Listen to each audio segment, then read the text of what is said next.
بسم اللہ الرحمن الرحیم۔ اردو بولنے اور پسند کرنے والوں کو جادہ نور پر خوش آمدید۔ آج کی کہانی کا عنوان ہے دل کے رشتے۔ زیادہ وقت نہیں لگا اور جیسے سب کچھ ہی بدل گیا۔ وہ پہلے جیسی نہیں رہی اور میں بھی۔ ایک لمحے میں دل کا رشتہ زبان کے رشتے میں بدل گیا۔ رشتوں کے سمندر میں اٹھنے والا جوار بھاٹا محبت کی لہروں سے ٹکرا کر تازہ دم ہو جاتا ہے، لیکن اگر رشتوں میں محبت ہی نہ رہے تو کچھ بھی باقی نہیں رہتا، بس فاصلے اور بے نام تعلق۔ جب تک وہ مجھ سے تعلق کو محبت سمجھتی رہی، کھلی کھلی اور تر و تازہ رہی، جیسے ہی اس پر حقیقت کھلی وہ مرجھا گئی۔ اور اتنے سالوں بعد میں بھی۔ ساس سسر حیات نہیں تھے، ایک میرے شوہر، ایک شادی شدہ پردیسی لا تعلق سا دیور، اور ایک 10 سال کی جاپانی گڑیا جیسی وہ میری نند ماہا۔ وہ اتنی خوبصورت تھی کہ ہماری شادی میں میرے میکے میں ہر زبان پر بس اس کی خوبصورتی کا ہی چرچا تھا۔ سب نے کہا مجھے پلی پلائی بیٹی مل گئی۔ شادی کے شروع کے دنوں میں تو وہ مجھے بیٹی ہی لگی، لیکن جو کوکھ سے پیدا نہ ہو وہ کوکھ والے جیسا بھی نہیں ہوتا۔ 2-3 سال میں نے اس کے بہت ناز نخرے اٹھائے، اسے بستر پر سلانا، دودھ کا گلاس دینا، اس کے بالوں کی چوٹیاں کرنا، نوالے بنا بنا کر اسے کھانا کھلانا، اس کی اسکول وین تک بھاگتے ہوئے اسے جوس کا گلاس ختم کرنے کے لیے کہنا، اسکول سے واپسی پر اسے اچھی طرح لنچ کروانا اور سلا دینا، شام کو اسے پڑھانے کے لیے بیٹھ جانا، رات کو سونے سے پہلے اس سے باتیں کرنا، کبھی کہانی سنا دینا، کبھی کوئی اپنے بچپن کی یاد۔ جب ہم اپنی زندگی کی کہانی کو اپنی مرضی کا رخ دیتے ہیں تو انجام کو بہت دکھی کر دیتے ہیں۔ آہستہ آہستہ مجھے اس کے سب کاموں سے چڑ ہونے لگی، اس کی ہر حرکت سے، کمرے میں پنکھا اور لائٹ جلتے رہنے سے، رات رات بھر کمپیوٹر پر بیٹھے رہنے اور آرڈر دے کر باہر سے کھانا منگوانے سے بھی۔ اس کا کمرہ ہر وقت بکھرا رہتا تھا، بلکہ گھر کا ہر وہ حصہ بکھرا ہوا ملتا جہاں جہاں وہ بیٹھ کر میوزک سنتی اور بے ہنگم ڈانس کرتی تھی۔ ہر دوسرے دن اس کی سہیلیاں گھر آ جاتیں، وہ سب مل کر خوب ہنگامہ کرتیں، کھاتی پیتیں اور سارا گھر بکھیر کر چلی جاتیں۔ میرے اور بچوں کے اتنے کام نہیں تھے جتنے اس 16 سال کی لڑکی کے تھے۔ اب میں اس سے اکتانے لگی تھی، بلکہ وہ مجھے بہت بری لگنے لگی۔ مجھے اس سے خام خواہ کی چڑ ہو چکی تھی، اس کی ہر حرکت، ہر ادا سے۔ میری بھی 2 بہنیں کنواری تھیں، مجھے ان کی شادی کی بہت فکر رہتی تھی، لیکن پھر بھی وہ مجھے بوجھ نہیں لگتی تھیں جتنی مجھے 16 سالہ ماہا بوجھ لگنے لگی۔ 20 سال کا ہونے سے پہلے اس کی شادی نہیں ہو سکتی تھی اور یہ 4-6 سال مجھے صدیوں جیسے لمبے لگتے۔ میں اب اسے اکثر ڈانٹ دیتی تھی اور وہ آگے سے ہنس دیتی۔ آپ اتنا غصہ کیوں کرنے لگی ہیں بھابھی؟ تم کب بڑی ہوگی؟ آپ نے سنا نہیں کہ اولاد ماں باپ کے لیے کبھی بڑی نہیں ہوتی؟ جو بات اس نے سن لی تھی وہ میں نے سن کر بھی نہیں سمجھی تھی۔ اسے یقین تھا کہ میں اس کی ماں ہوں، اسے یقین تھا میں اسے ڈانٹتی ہوں تو وہ دراصل محبت میں ہے۔ اسے یہ بھی یقین تھا کہ میں جو آج کل اس کے بھائی کے سامنے اس کی شکایتیں لگاتی ہوں تو وہ بھی ماں باپ اور اولاد کے درمیان چلنے والا معمول کا چلن ہے۔ وہ اپنی فرینڈ سے سنتی ہوگی کہ کیسے ان کی اماں جان ان کے بابا جانی سے ان کی شکایتیں کرتی ہیں، کیسے وہ بظاہر غصے سے لیکن دل ہی دل میں پیار میں اپنی لاڈلی کے کان کھینچنے کے لیے کہتی ہیں۔ اب مجھے یاد آتا ہے کہ جب جب میں اس کی شکایت لگاتی تھی تب وہ بہت خوش ہوتی۔ اس کے بھائی اسے ڈانٹ دیتے تو وہ بھی مسکراتی رہتی۔ مجھے ڈانٹ پڑوا کر آپ نے ٹھیک نہیں کیا بھابھی، وہ مصنوعی خفگی سے کہتی اور پھر بھی خفا نہیں ہوتی۔ میری پیشانی پر پڑنے والے بل اور میری آواز کی کاٹ کا وہ اثر نہیں لے رہی تھی، یا اس میں اتنی سمجھ ہی نہیں تھی کہ وہ یہ سب جان سکتی۔ وہ خود کو میرے بیٹوں کی پھپھو نہیں آپی کہتی تھی۔ مجھے اس پر غصہ آنے لگا۔ میرے میکے والے بھی اس پر ناک بھوں چڑھاتے تھے کہ کیا میں ہر وقت اپنی نند کا دم چھلا اپنے ساتھ لیے پھرتی ہوں۔ میں اسے ساتھ نہیں رکھتی تھی، وہ خود میرے ساتھ رہتی تھی۔ جس دن مجھے امی کے گھر پنڈی جانا ہوتا، مجھ سے پہلے وہ اپنی تیاری مکمل کر چکی ہوتی، اپنے کپڑے جوتے بیگ میں پیک کر کے بیکری کا سامان بھی منگوا چکی ہوتی۔ کراچی ماموں کے پاس جانا ہوتا، وہ اپنے بھائی کے ساتھ جا کر ٹیلر کو اپنے کپڑے مجھ سے پہلے سلنے دے آتی۔ میرے بہن بھائیوں کو وہ ماموں اور خالہ کہتی تھی، ان سے فرمائشیں کرتی، لاڈ اٹھواتی تھی۔ وہ میری سانس کے ساتھ سانس لے رہی تھی اور میں اس سے کتنی بیزار تھی۔ پھر ایک وقت آیا کہ مجھے اس کی سانسوں کی مہک اپنی سانسوں سے زیادہ عزیز ہو گئی، لیکن پھر وہی فاصلہ اور لا تعلقی۔ امریکہ سے اس کی خالہ آئی تھی۔ آخری بار وہ میری ساس کی وفات پر آئی تھیں۔ فون پر تو بات ہوتی رہتی تھی، لیکن ملاقات اب ہو رہی تھی۔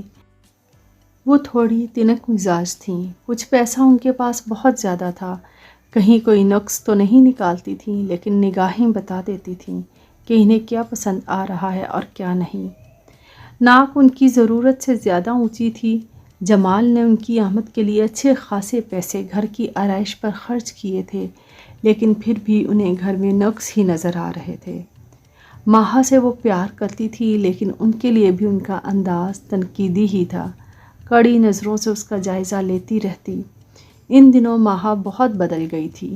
وہ صبح جلدی اٹھتی اور کچن میں چلی جاتی، ناشتے کی تیاری میں میری مدد کرتی، سارے گھر کی صفائی اپنے سامنے کرواتی، خالہ کے کپڑے استری کرتی، ان کے سر میں تیل ڈالتی، ان کے ساتھ خریداری کے لیے جاتی۔ اب بس وہ اور خالہ۔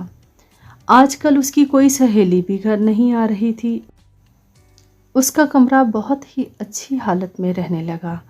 احد اور فہد سے جو وہ اونچی اونچی آوازیں باتیں کرتی تھی، چیختی چلاتی اور بلند قہقہے لگاتی تھی، وہ سلسلہ بھی مؤخر ہو چکا تھا۔ اب تو وہ اتنی دھیمی آواز میں بات کیا کرتی کہ ایسے لگتا جیسے کوئی سرگوشی کر رہا ہو۔ بہت ہی با ادب اور با تمیز، ٹی وی اور کمپیوٹر جیسی خرافات سے دور رہنے والی پیاری سی لڑکی بن گئی تھی۔ پتہ نہیں کیوں مجھے ماہا کا یہ ڈھونگ بہت برا لگا۔ چھٹی والے دن جس لڑکی کی صبح 12 بجے سے پہلے نہیں ہوتی تھی، اب وہ فجر کے وقت اٹھ کر نماز پڑھ کر اپنی خالہ کو سلام کر کے ان کے لیے چائے بنانے جاتی تھی۔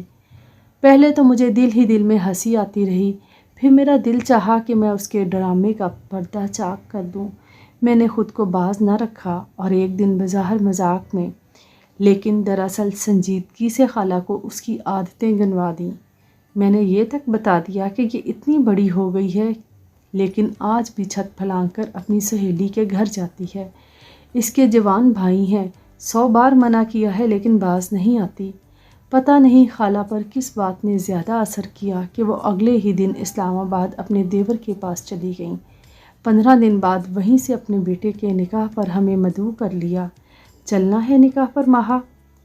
اس نے نظریں اٹھا کر مجھے دیکھا تو مجھے معلوم ہوا پہلے ہی اس نکاح کے بارے میں جان چکی تھی۔ یہ بھی جان چکی تھی کہ میں اس کی خالہ کو کیا کچھ کہہ چکی ہوں۔ نہیں بھابھی۔ کیوں؟ ارسلان تمہارا فرسٹ کزن ہے، تم تو شاید کافی کلوز بھی ہو اس سے۔ نیٹ پر چیٹ ویٹ نہیں کرتی رہتی تھی اس سے؟ اب نہیں کرتی۔ پھر گھر کا خیال کون رکھے گا؟ آپ بھائی اور بچوں کے ساتھ چلی جائیں بھابھی۔ میرے ایگزامز ہیں، مجھے تیاری کرنی ہے۔ جمال بھی نکاح میں نہیں گئے، انہیں بھی مایا کی طرح چپ لگ گئی۔ پھر میں اکیلی کیوں جاتی؟ اس نکاح کے بعد جیسے گھر کی ہر چیز بدل گئی، اور اتنی بدل گئی کہ مجھے چیزوں سمیت خود سے بھی نفرت ہو گئی۔ ماہا فجر کے وقت اٹھتی، سب کے لیے ناشتہ بناتی، پھر گھر کی صفائی کرتی اور کالج چلی جاتی۔ دوپہر کے لیے آٹا وہ گوندھ کر جاتی تھی، روٹی آ کر بنا لیتی تھی۔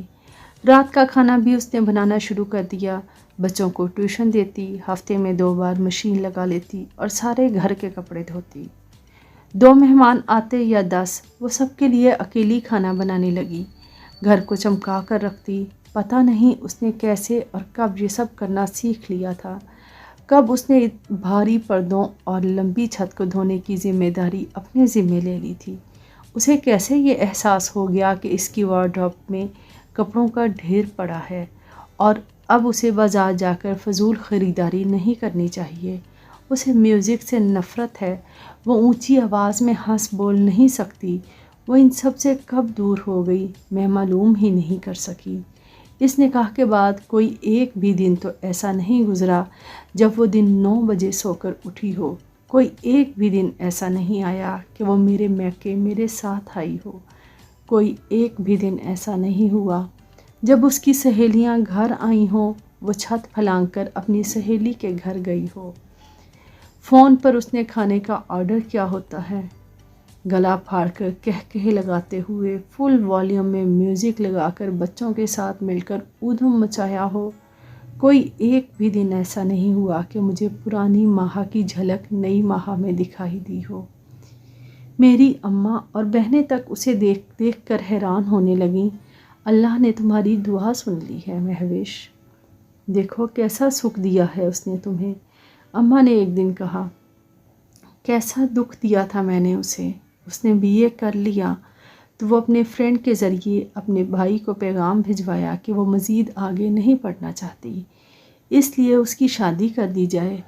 جمال سے زیادہ میں حیران تھی، تمہارے بھائی تمہارے MBA کا پلان کر رہے ہیں اور تم شادی کی بات کر رہی ہو؟ یہی صحیح عمر ہوتی ہے شادی کی بھابھی، بس پڑھ لیا جتنا پڑھنا تھا، منگنی یا نکاح کر دیتے ہیں، تم MBA کر لو۔ نہیں، مجھے آگے نہیں پڑھنا، اس نے نرمی سے کہا۔ وہ پہلی رات تھی جب اس کے رخصت ہونے کے خیال سے میرے دل میں ہول اٹھ رہے تھے۔ ان 3 سالوں میں اس نے میرے پیروں کے نیچے ہاتھ ہی نہیں رکھے تھے، باقی خدمت میں کوئی کسر نہیں چھوڑی تھی۔ جمال نے بھی اسے سمجھانے کی کوشش کی لیکن وہ نہیں مانی۔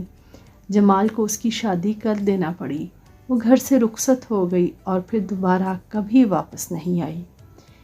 وہ شادی کے بعد کویت چلی گئی تھی۔ کویت جانے سے پہلے وہ 1 مہینہ اپنے سسرال میں رہی، جاتے ہوئے ایئرپورٹ پر ہم سے ملی اور بس۔ آج 6 سال ہو گئے ہیں وہ لوٹ کر اس گھر میں نہیں آئی۔